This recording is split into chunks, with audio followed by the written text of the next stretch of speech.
kailangan ko pang magsimba, pwede namang magdasal mag-isa, diba? Ika nga, magdasal ka sa iyong kwarto na walang nakakakita. Dahil iyong ginagawa ng iba, sila'y bayad na.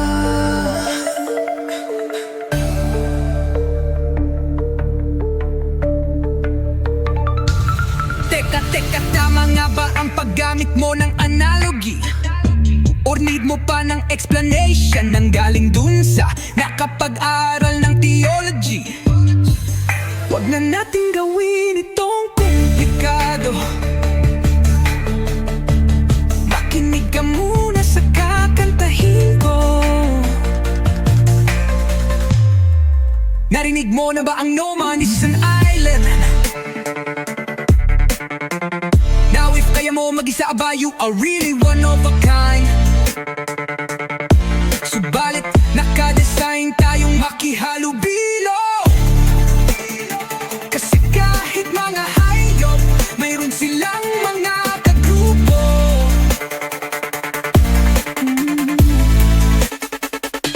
Ang pagsisimba ay magdudulot ng interaction, at kahit sa corporate world need mo ang socialization. Sa church dapat tayong magpalakasan sa pananampalataya, tulad ng walis tingting. Pag nakabugkos maraming napapala.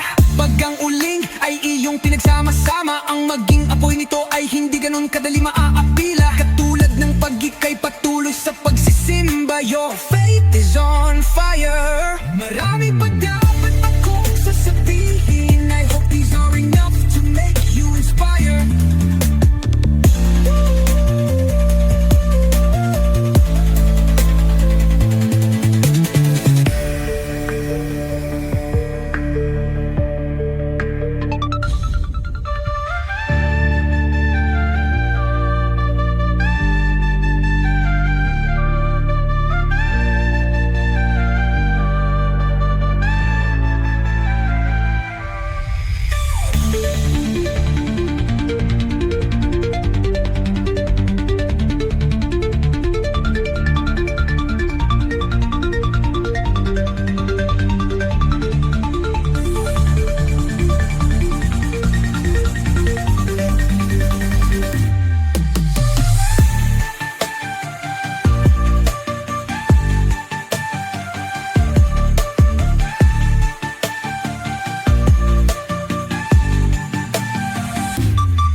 Pagsisimba ay magdudulot ng interaction, at kahit sa corporate world need mo ang socialization.